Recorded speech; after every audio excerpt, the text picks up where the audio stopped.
Hello everyone, सभी को मेरा नमस्कार। हम अपनी हील योर लाइफ बुक हमारी इसके 14 चैप्टर के लास्ट लेग पे आ गए हैं। इसमें बहुत छोटी छोटी चीज़ें हैं। अभी हम आ गए हैं अस्थमा के ऊपर कि जिनको अस्थमा होता है तो देन उसमें लुईस हे का विचार है कि वो बच्चे अपने एनवायरनमेंट से बहुत खुश नहीं होते हैं, तो वो अपने एनवायरनमेंट के लिए ओवर सेंसिटिव हो जाते हैं। They become a over sensitive and they feel they don't have a right on the breath. उनको ब्रेथ के ऊपर वो अधिकार नहीं है, उनको जीने की अनवर्दी फीलिंग हो जाती है, जिसकी वजह से उनको ये अस्थमा डेवलप हो जाता है। एंड देन शी सेज कि अगर जब ये बच्चे बड़े होते हैं, जब उनका एटमॉस्फेयर चेंज हो जाता है, they go out from their home और दे गेट मैरिड, तो धीरे धीरे उनका ये प्रॉब्लम ठीक होने लगता है।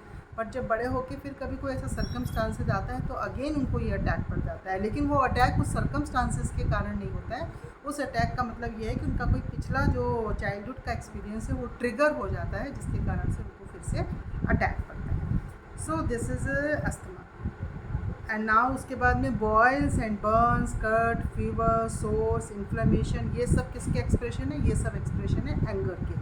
कि जब आपका एंगर होता है कि आप जितना मर्जी उसको एक्सप्रेशन को एंगर का जो एक्सप्रेशन है उसको ट्राई करो सप्रेस करने का, लेकिन वो सप्रेस होता नहीं है, उसको कहीं ना कहीं से निकलना ही होता है। जैसे लाइक स्टीम है, अगर वो कहीं बॉयल हो रही है तो उसका धुआं कहीं ना कहीं निकलेगा। कुकर की सीटी से नहीं निकल रहा है तो वो साइड से निकलता है, रबड़ में से निकल जाता है, कहीं ना कहीं से, नहीं तो फिर फटेगा, तो कुछ ना कुछ तो निकलेगा आपका। तो कोई चीज़ बॉडी सिस्टम अंदर नहीं रखता है, तो या तो वो फिज़िकल रूप में निकाल देता है या वो नेचुरल प्रोसेस से निकल जाता है। आप इस चीज़ को समझो कि हमारा जो भगवान ने जो सिस्टम बनाया है वो कितना नेचुरली इतना खूबसूरत बनाया है कि हमारा सिस्टम कुछ भी वेस्ट गलत चीज़ को अंदर नहीं रखता है। जो हेल्दी है वो हमारा सिस्टम सारा अंदर ले लेता है, उससे हमारी स्किन, बॉडी, अंदर ब्लड सिस्टम पूरा बन जाता है, और जो वेस्ट है वो निकल जाता है। तो जो भी इमोशन भी वेस्ट हैं वो सारे कहीं ना कहीं से निकालते हैं। तो इट्स बेटर है टू टेक देम आउट। तो देन शी सेज कि अपने गुस्से को निकालना ज़्यादा अच्छा है, सिंपली कह के, बजाय हमने एक इमोशन बना लिया ना कि गुस्सा नहीं करो, गुस्सा नहीं करो, हमें बोलना नहीं है गुस्सा नहीं करना, तो उसको गुस्सा बर्स्ट नहीं करना है, लेकिन आपको उसको होल्ड भी नहीं करना है। आपने सिंपली सिर्फ ये कह के निकाल सकते हो कि I am angry about it, मुझे पसंद नहीं है या मैं इसके लिए गुस्सा मुझे फील हो रहा है। देन यू कहा कि आप तो आपके मन में वो इमोशन जो है ना स्टक नहीं होता, you get out of that emotion. So ये आपके हार्मलेस तरीके हैं जिनसे आपके वो बॉडी में फिजिकली रूप में वो चीज़ें आपके स्टोर नहीं होंगी। तो लाइक स्पिरिचुअल लोग ज़्यादातर कहते हैं कि आपको गुस्सा नहीं होना चाहिए, गुस्सा नहीं होना चाहिए। तो टिल द टाइम आप उस स्टेज पे पहुँचोगे जहाँ आपको गुस्सा नहीं आएगा, तब तक उस स्टेज तक पहुँचने के लिए ये ईजीएस्ट वे है और हार्मलेस वे है कि आप इसको बोलो कि मेरे को ये बुरा लग रहा है या मैं इसके ऊपर गुस्सा हूँ। सो this is one point. Now the cancer. Cancer is a disease जो कि आपको बहुत समय तक कोई चीज़ आपके मतलब आपकी जो बॉडी को अंदर से पूरा खोखला कर देती है कैंसर। तो आपके बचपन में कोई चीज़ आपकी ऐसी हुई होती है जिससे आपका ट्रस्ट ब्रेक हो जाता है, या आपके कोई बिलीफ सिस्टम में कोई ऐसी चीज़ आ जाती है जिसमें आपको सेल्फ की बहुत पिटी है, बहुत कोई बुरी चीज़ आपके साथ हुई होती है, तो आपको उसको मेंटेन करना बहुत डिफ़िकल्ट लगता है लंबे समय तक। तो उस डिसअपॉइंटमेंट की सीरीज़ में आपको ये डिज़ीज़ अंदर डेवलप हो जाती है। सो जिन लोगों को कैंसर होता है वो ज़्यादातर लोग बहुत सेल्फ क्रिटिकल होते हैं।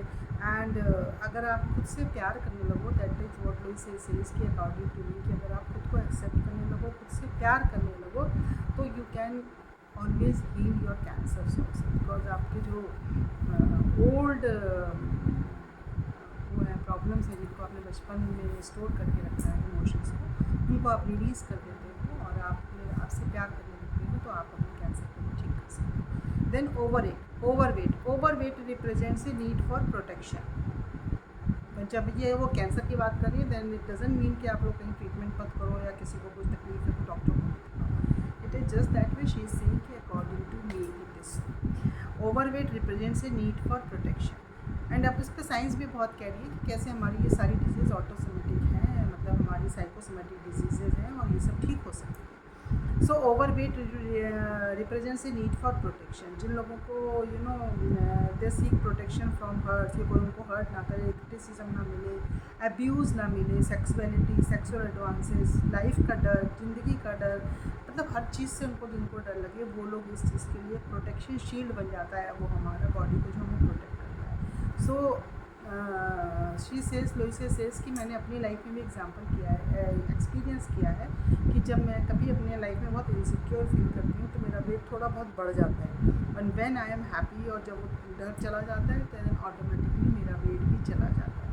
तो शी सेज की फाइटिंग लड़ाई मतलब वेट को कम करने के लिए डाइट करने की बहुत कोई ज़रूरत नहीं है। It's just a waste of time and energy कि आप लोग खाना, क्योंकि जब आप डाइट को छोड़ोगे तो वापस से वेट आ जाएगा। तो इसलिए शी सेज की डाइट की ज़रूरत नहीं, खुद से प्यार करना शुरू करो, लाइफ के प्रोसेस पर ट्रस्ट करना शुरू करो, अपनी बॉडी आपकी जो है उसमें सेफ फील करना शुरू करो। एंड शी सेज कि go on A diet from the negative thoughts. आप निगेटिव विचारों से डाइट पे चले जाओ कि निगेटिव विचार मत सोचो, and your weight will take care of itself. आपका वेट अपने आप अपना ध्यान रखेगा। Now comes the pain. Pain के है कि pain is a indication of guilt. Pain किसका इंडिकेशन है? पेन है गिल्ट का indication. Guilt always seeks punishment. Guilt में क्या होता है? जब आपको गिल्टी हो तो गिल्ट में क्या मिलता है? पनिशमेंट मिलता है। पनिशमेंट क्या देता है? पेन देता है। तो देन जब पेन देता है तो क्रॉनिक पेन्स मीन्स मतलब क्रॉनिक गिल्ट। क्रॉनिक गिल्ट मतलब कि आप अपने आप को बहुत ज़्यादा पेन में हर्ट कर रहे हो, पनिश कर रहे हो, तो फिर वो पेन देता है। So guilt is a totally useless emotion. It never makes anyone feel better nor does it changes a situation. तो देन शी सेज कि गिल्ट एक बहुत ही वर्स्ट इमोशन है, इससे कभी किसी का भला नहीं होता, कभी कोई चीज़ बदलती भी नहीं है। तो इट्स लाइक दैट कि आपको अभी जेल, इसलिए बेटर है कि इस लाइक जेल से आप अपने आप को मुक्ति दे दो उसको, and forgive and let go. Now comes the heart. Strokes. Strokes का है, स्ट्रोक्स का मतलब congestion, blood clot, blood stream, brain से जो है ब्लड सप्लाई जो ब्रेन को हो रही है वो सही नहीं हो रही है। So the brain is the computer of the body, and blood is Joy, blood is happiness, because हमारे सिस्टम में खून तो चाहिए ना, कहते हैं ना हमारे सिस्टम में खून बहता है, पानी नहीं बहता, it's like that. So brain is the computer of the body. So blood is Joy. So veins में और आर्टरीज़ में क्या है? हमारी ये जो है हमारे जो ब्लड को कैरी करती हैं वेन्स आर्टरीज़, ये क्या है? These are the channels of joy. They are the not the channels of blood, they are the channels of joy. कितना बढ़िया सेंटेंस है। सो शी सेज कि everything works under the law. God मतलब ऊपर वाले का बहुत ही बढ़िया कानून बना हुआ है। So there is a love in every bit of universe. भगवान की हर चीज़ में सिर्फ प्यार है। भगवान की पूरी सृष्टि का बेस ही लव है, मैंने बताया था। It is simple to work with love and be in spirit. अगर आपके पूरे वेन्स में लव रहता है, जॉय रहता है, तो आपको ब्लड क्लॉट कभी होगा ही नहीं। Negative thinking clogs off the brain. सारी देखो प्रॉब्लम की जड़ कहाँ है? Negative thinking. हार्ट में भी आया, अस्थमा में भी आया, फैट में भी देखा हमने। So negative thinking clogs off the brain and there is no room. जब आपका एक चीज़ से निगेटिव थिंकिंग से ब्रेन में स्पेस ही नहीं है लव और जॉय के लिए, वो निगेटिव थिंकिंग से पहले भर रखा है, उसमें स्पेस ही नहीं है लव और जॉय के लिए, तो वो आपको फ्री से बह ही नहीं पाएगा। जब लव और जॉय फ्री से नहीं बह रहा है, लव और जॉय का क्या मतलब है? ब्लड जब ठीक से नहीं बह रहा है तो ब्लड में क्लॉट बन रहा है, as simple as that. So laughter कैसे बहेगा? लाफ्टर भी कैसे हंसते हैं तो हम कैसे होता है? पूरा सिस्टम हिलता है, हमारा पेट भी हिलता है, और हम कैसे हंसते हैं ना जब हम खुल के हंसते हैं तो। सो बिना उसके नहीं हो सकता ना, तो ऐसे ही लव और जॉय भी है। तो देन शी सेज कि life is not a grim. Life कोई दुखी होने की चीज़ नहीं है। We make it so sad, we choose to. हम उसको देखने का जरा नज़रिया बदल दें तो लाइफ को देखने का नज़रिया बदल जाएगा। एंड हम जो है हम छोटी छोटी चीज़ों में भी इतने अपसेट हो जाते हैं, एंड कि हम अपने बड़ी बड़ी खुशियों को भी छोड़ देते हैं और हम छोटी छोटी चीज़ों में अपसेट हो जाते हैं। And now the comes the और कहनी थी कभी कभी हम ज़िंदगी को फोर्स करते हैं कि ऐसे चलो, मतलब ऐसे ही चीज़ें होनी चाहिए, उसको फोर्स करते हैं, जबकि वो ज़रूरी नहीं है कि वो हमारे हित में हो, मतलब हमारे लिए हाईएस्ट गुड में हमारे हों वो चीज़ें, वो हमें पता भी नहीं होती। एंड लेकिन फिर भी हम ऐसे ही फोर्स करते हैं। दीज थिंग्स क्रिएट, बिकॉज हम अलग डायरेक्शन में चीज़ों को ले जाने कोशिश कर रहे हैं, तो ये चीज़ें हमारे को स्ट्रोक क्रिएट करती हैं। Now comes the stiffness in the body. में ज़्यादा जल्दी तो नहीं जा रही हूँ, आप लोग को समझ आ रहा है। Stiffness in the body represents stiffness in the body. So stiffness in the mind. तो बॉडी में जो स्टिफनेस है वो क्या रिप्रेजेंट करती है? कि हमारे माइंड में भी स्टिफनेस है, बिकॉज हम फ्लेक्सिबल नहीं होना चाहते, तो हम बॉडी में भी फ्लेक्सिबल नहीं है, माइंड में भी फ्लेक्सिबल नहीं है। हम ये सोचते हैं कि there is only one way, कि बस इसी तरीके से समथिंग चीज़ें होनी चाहिए, और हमें कोई भी दूसरा तरीका, लाइक अगर हमें पहाड़ पे जाना है तो दिस इज़ ओनली वन वे। अगर हम इस तरह से नहीं जा सकते, हम इधर से नहीं जा सकते, हम बिल्कुल अडिग है उसी के ऊपर, तो जो होता है तो स्टिफनेस हो जाती है। So and then she says कि हम थोड़ा सा हमें फ्लेक्सिबल होना चाहिए। Like she says remember Virginia Satir का उन्होंने बताया था कि बर्तन धोने के लिए भी 250 तरीके हैं। तो हर काम को करने के बहुत सारे तरीके हैं, हर तरीके से वो चीज़ें हो सकती है। तो आप देखो कि आपकी बॉडी में कहाँ स्टिफनेस है and then there is a list in the book कि जिसमें वो बताया गया है कि अलग अलग पोर्शन में कहाँ कहाँ लिस्ट है। तो उसमें फिर जाके देखो कि किस पोर्शन में आपके स्टिफनेस है और उसमें फिर देखो तो आप अपने इमोशन को पकड़ पाओगे और आप उससे समझ पाओगे कि आपके कहाँ माइंड में वो स्टिफनेस है। Now comes the surgery. Then she says कि सर्जरी बहुत इंपॉर्टेंट चीज़ है। सर्जरी तो आपकी बोन टूट गई, कोई एक्सीडेंट हो गया, कोई ज़रूरत पड़ गई तो सर्जरी तो आपको चाहिए ही चाहिए। लेकिन सर्जरी में मेंटल हीलिंग कहाँ वर्क करती है? सर्जरी में शी सेज कि मैं अपने क्लाइंट्स को रिप्रेजेंट करती हूँ कि she is not anti surgery but what she is saying कि सर्जरी में भी आपका मेंटल थॉट बहुत वर्क करता है। कि आई अफर्म दैट अपनी मैं क्लाइंट्स को अपने कहती हूँ कि आप अफर्म करो कि जो भी hand, every hand that touches me in the hospital is a healing hand and expresses only love. कि मेरे को जो है कि हर जो हाथ मुझे हॉस्पिटल से टच कर रहा है वो मुझे हील कर रहा है और वो सिर्फ मुझे प्यार ही दे रहा है। और the operation goes quickly and easily and perfectly and can be seen कि ऑपरेशन बहुत क्विकली हो जाता है, जल्दी हो जाता है, बहुत ईजीली हो जाता है। एंड से दिस कि I am very comfortable at all the times. कि मैं तो हर समय बहुत कंफर्टेबल हूँ, आई एम एट ईज़, जो भी हो रहा है पर I am at ease. And after the surgery she says कि म्यूज़िक को सॉफ्ट म्यूज़िक चलाओ एंड अपने आप को कुछ कहो, खुद से कहो आई एम हीलिंग रेपिडली। मैं हील हो रहा हूँ, हर पल हील हो रहा हूँ, मैं बहुत कंफर्टेबली हील हो रहा हूँ, मैं बहुत परफेक्टली हील हो रहा हूँ। Every day I am feeling better better and better, every day I am getting better better and better. And she says कि एक पॉजिटिव अफर्मेशन की एक टेप बना लो अपने आप से, पॉसिबल है तो अपने ही आवाज़ में टेप कर लो उसको एंड उसको हॉस्पिटल में ले जाओ, उसको वहाँ पे रख के बगल में और उसको सुनते रहो so that it gets into your subconscious mind. And फिर आप देखोगे कि सेंसेशंस देखो अपनी बॉडी में नोट करो, पेन को मत नोट करो, सेंसेशंस को नोट करो। Imagine love flowing from your own heart down to your arms and your hands. कि आपके इमेजिन करो कि आपके हार्ट से जो है ना खुद ही प्यार बह के सारी हाथों में, पैरों में, सब जगह और अपने जिस भी पार्ट में आपको हीलिंग की ज़रूरत है उस पार्ट में अपना से प्यार से हाथ रख लो कि that love is flowing from your heart and that goes in that part and then say जैसे लाइक मान लो आपको कोई इस्तेमा की प्रॉब्लम है तो आप ऐसे रख लो अपने हाथ को एंड देन से कि यू नो आप फील करो उसको कि आपके हाथ लव बह के आपके उस पार्ट को जा रहा है, उस पार्ट में पहुँच रहा है एंड देन से आई लव यू और मैं तुम्हारे अच्छे होने में तुम्हारी मदद कर रहा हूँ। I am helping you to get well soon. मतलब मैं आई लव यू एंड मैं चाहता हूँ तुम जल्दी से अच्छे हो जाओ, मैं तुम्हारे अच्छे होने के लिए तुम्हारी मदद कर रहा हूँ। Say like this again and again, see such a beautiful meditation this can be. So do this, try this out.